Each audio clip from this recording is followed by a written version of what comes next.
Okay 10th class. So yesterday we were discussing about this. हमने ये सब कुछ किया था, कुछ क्वेश्चंस किए थे इसके। देखो अब फर्स्ट इसका 11th वाला क्वेश्चन देखो फिर से। 11th वाले में क्या दिया हुआ था आपको, एक टावर दिया था। क्या दिया था? टावर। और उस टावर का एंगल ऑफ एलिवेशन दिया था विद सन के साथ, और वो क्या दिया हुआ है? 30 डिग्री दिया हुआ, ये दिया हुआ। एंड आपको दिया हुआ था क्या? Shadow of tower. Shadow of tower दिया हुआ था 45। तो हमने गिवन क्या था? Shadow of tower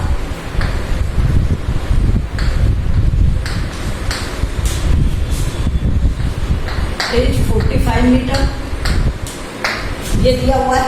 and angle of elevation दिया हुआ है 30 degree. Angle of elevation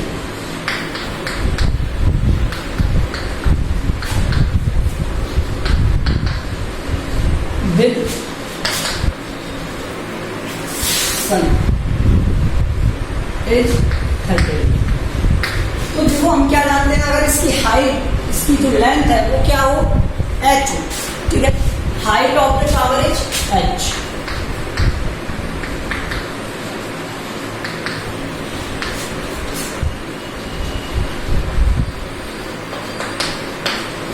then tan theta क्या होता है?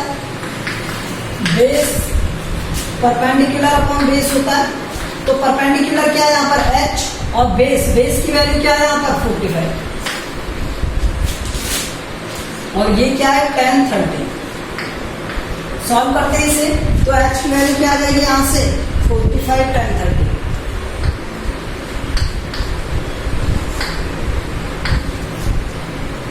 तो यहाँ से 45 और tan 30 की वैल्यू क्या होगी? 1/√3।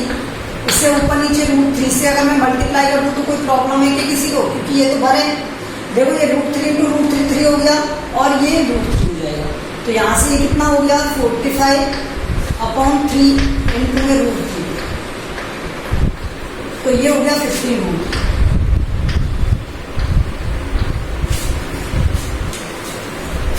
ठीक है, ये समझ में आ गया आपको? ओके, तो इसमें तो ये था। अब देखो क्वेश्चन नंबर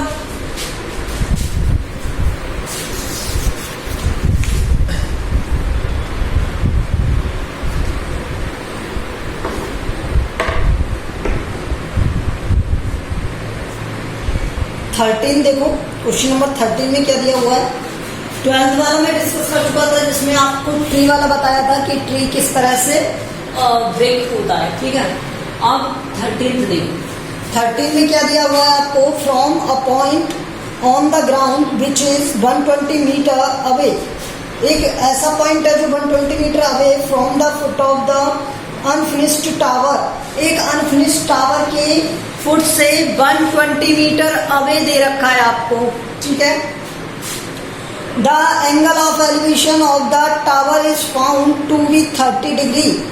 और जो एंगल ऑफ एलिवेशन है टावर के फुट से जो बन रहा है वो क्या है? 30 डिग्री बन रहा है। एंड देन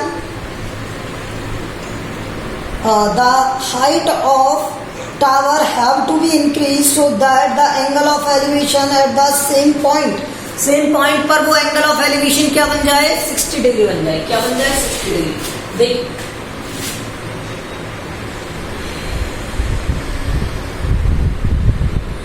मान लो ये एक टावर है और ये एक पॉइंट है। ठीक है, उसमें कहा इसकी जो हाइट है वो h है, और यहां से यहां तक की डिस्टेंस एक पॉइंट से और टावर के फुट की डिस्टेंस क्या है? 120 मीटर। ठीक है, टावर के फुट से और यहां पर ये जो पॉइंट है इसकी डिस्टेंस क्या है? 120 मीटर। उसने कहा जो ये एंगल है वो 30 डिग्री है, और ये वाला जो एंगल है वो क्या है? 60 डिग्री। ठीक है, और आपको उसने कहा है कि मुझे कितनी डिस्टेंस इंक्रीज करनी पड़े। मैंने मान लिया x डिस्टेंस इंक्रीज करनी पड़ी इससे। ठीक है, अब यहाँ पर ये डायग्राम बना, तो जो हमें गिवन है वो लिखते हैं। Distance between between foot of tower and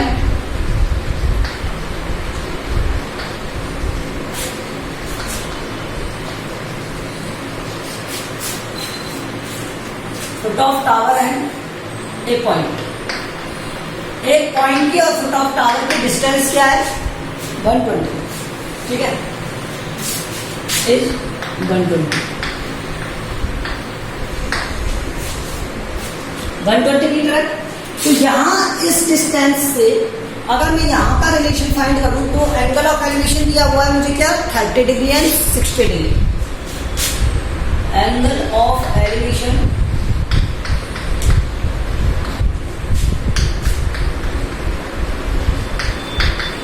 from point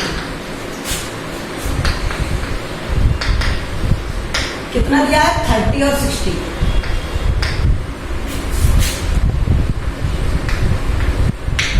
okay, now tell me tan 30 degree. देखो 30 डिग्री किसके लिए? इस स्मॉल वाले ट्रायंगल के लिए, इस वाले.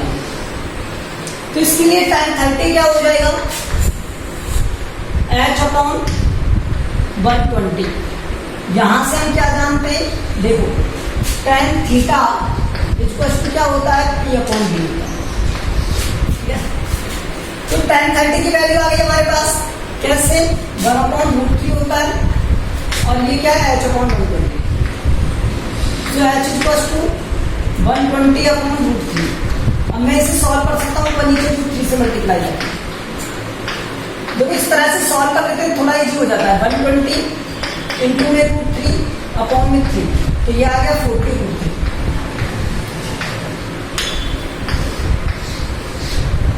ये आ गया.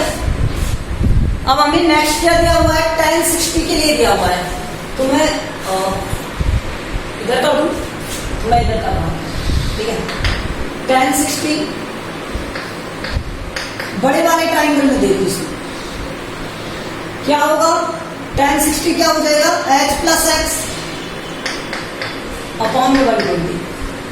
अब यहां पर tan 60 क्या होता है? √3 h प्लस एक्स अपॉन में 120. तो यहां से h प्लस एक्स 120.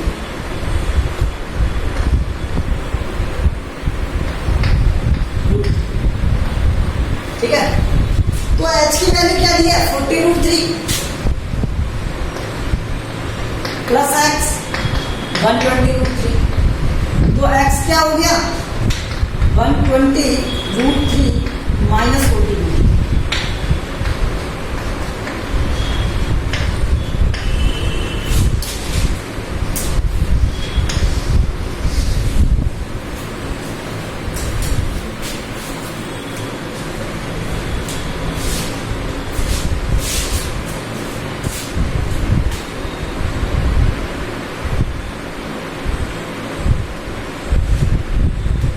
आया समझ में?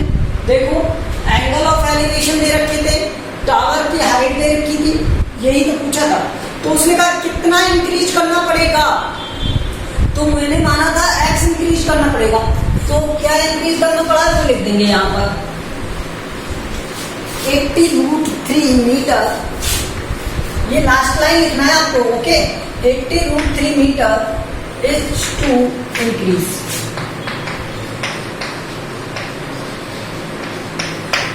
तो कितना इंक्रीज करना पड़ेगा? 80√3 मीटर करना पड़ेगा. ठीक है, 14th देखो, 14th जी है.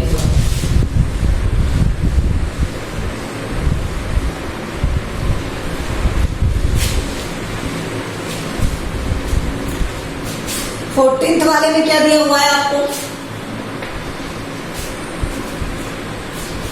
The angle of elevation of the top of a tower from a point situated at 100 meter far from 100 meter far from.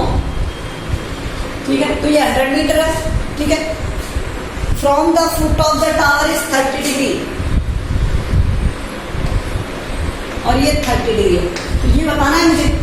ठीक है, height of the tower find करना है. तो ये तो इजी क्वेश्चन है. 100√3. ठीक है, तो 100√3 का क्या हो जाएगा? 100/√3 आएगा, 1/√3 100, तो 100/√3 आएगा, ठीक है।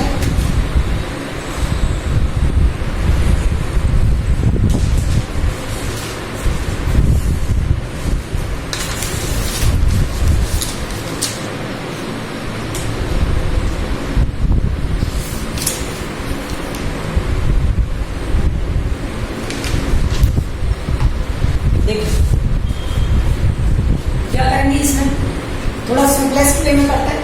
हमें क्या दिख रहा है, distance from foot of tower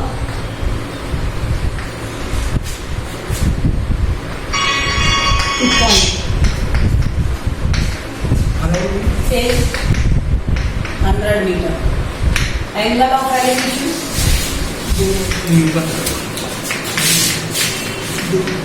elevation क्या दिया, 30 डिग्री दिया हुआ है। अब देखो हम क्या जानते हैं, tan थीटा क्या होता है, tan theta equals to P/B होता है। तो यहाँ से P क्या है, H, और B क्या है यहाँ पर 100, और tan थीटा मीन्स tan 30, तो यहाँ से H इक्वल्स टू क्या हो जाएगा 100, और tan 30 की वैल्यू क्या है 1/√3। अब मैं इसे सॉल्व करूँ तो ये क्या हो जाएगा 100/√3 इंटू में √3 और ये √3, तो ये हो गया H बराबर क्या हो गया, H इक्वल टू 100√3/3, ठीक है। अगर मैं इसे सॉल्व करता हूं तो देखो ये क्या हो जाएगा, √3 इक्वल टू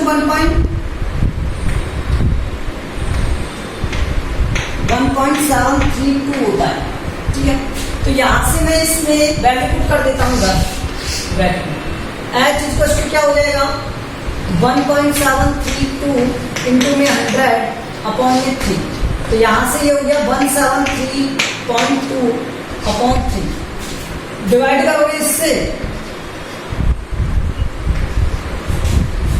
देख 5 23 7 22 7 और फिर ये हो जाएगा 3,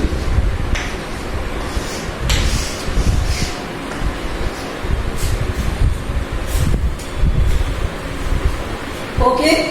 तो H की वैल्यू आ गई आपके पास, ये H है आपका, ठीक है।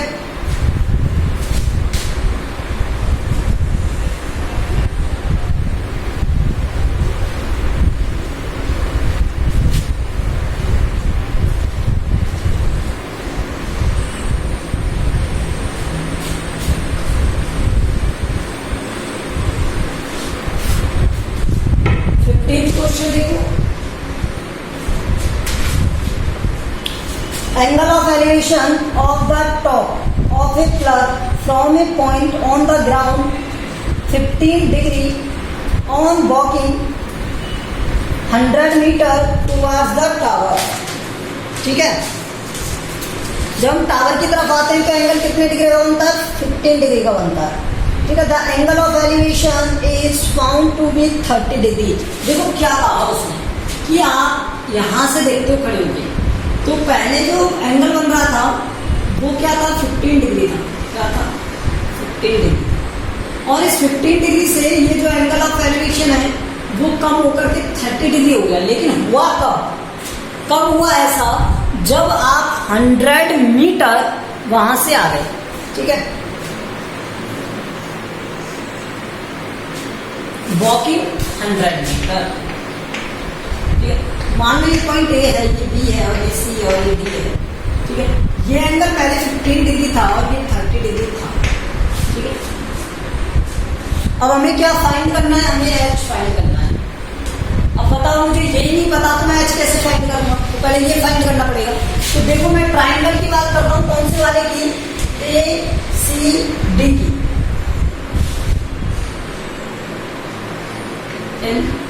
और पहले ABC की बात कर लो। आपको जो गिवन है पहले बोलो, गिवन क्या है, angle of elevation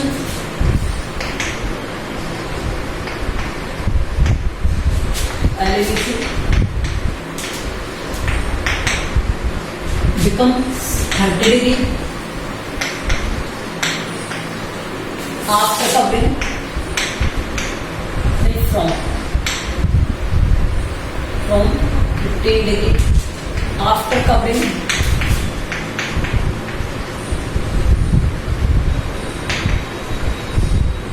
100 meter. After covering 100 meter, angle becomes from 30 degree to 15 degree. Now you have to make the change. आपको क्या करना है, सॉल्व करना है इसे. So how we can first in triangle ABC. तो ABC में देखो क्या हो गया. ABC में यहाँ पर ये जो 30 डिग्री है और ये 15 डिग्री है, इस वाले की बात करते हैं. तो ये angle ACB plus angle ACD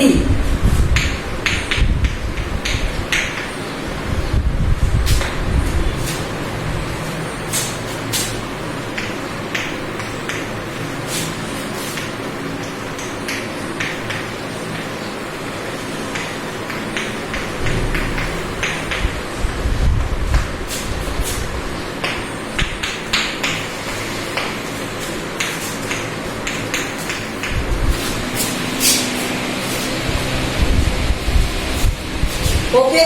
तो ACD 150 हो गया, D 150 हो गया. अब ट्राइंगल की बात करता हूं मैं ACD की.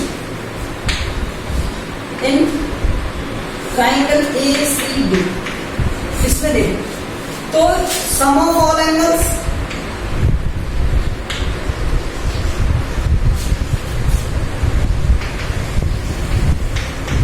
sum of all interior angles is 180 degree.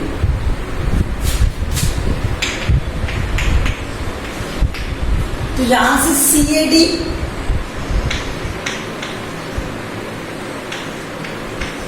Plus ACD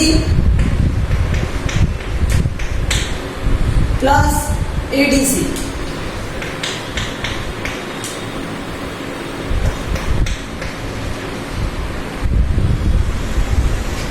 ठीक है, 180 डिग्री. अब CAD कितना है वो हमें नहीं पता. CAD ACD कितना है 150 और ये कितना है 15 डिग्री. स्पष्ट बनेगा.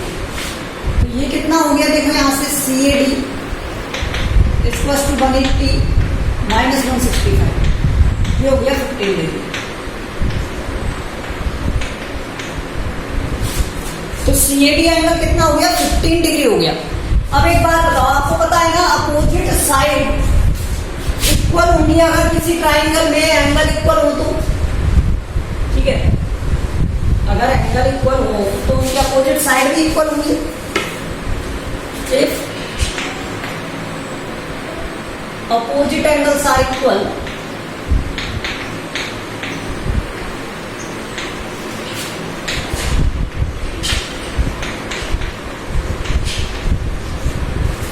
opposite side will equal.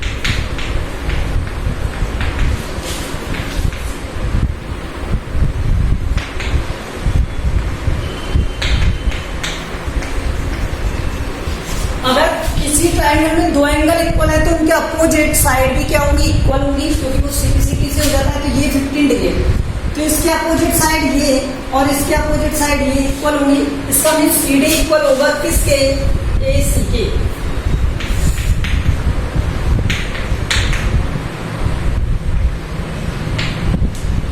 ठीक है. अब देखो किसी राइट एंगल ट्राइंगल में triangle ABC angle B is 90 degree. Then अब मुझे यहाँ पर ये 100 मीटर मिल गया. तो हाइपोटेनस पता है और मुझे क्या पता है, परपेंडिकुलर पता है. ठीक है, तो यहाँ पर मैं साइन लगा सकता हूं.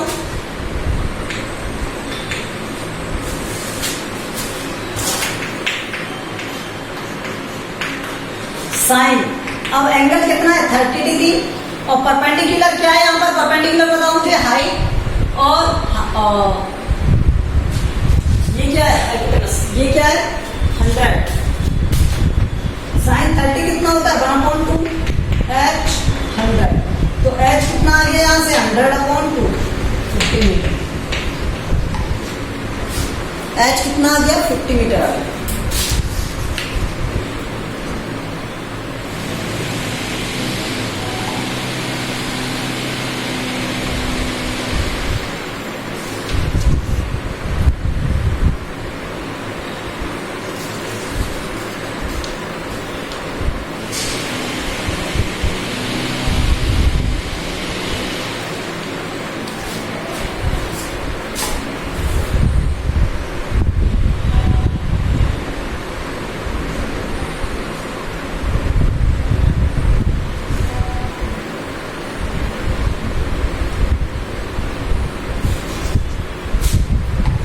ठीक है। अगर इससे किसी को नहीं करना है, कुछ और करना है कि सर हम बेस एंगल ले लें, मतलब tan थीटा से करना है, तो बेटा tan थीटा से कर सकते हो, कोई प्रॉब्लम नहीं है। तो वहां पर किसका यूज करोगे? 15 का जो गिवन है 2 - √3 उसका यूज करना पड़ेगा। तो यहाँ पर हमें यूज नहीं करना पड़ा, बस इसलिए मैंने ये वाली प्रॉपर्टी से करा दिया। अगर मैं इन सब का यूज ना करूँ ना इस प्रॉपर्टी का, तब भी 1 मिनट में हो जाएगा ये क्वेश्चन, ठीक है। तो इसका सेकंड मेथड भी होता है। सेकंड मेथड यही है कि मैं tan थीटा से कर दूं इसे टोटल, ठीक है। तो आप वो भी कर सकते हो। Okay, remaining question we will do in the next video.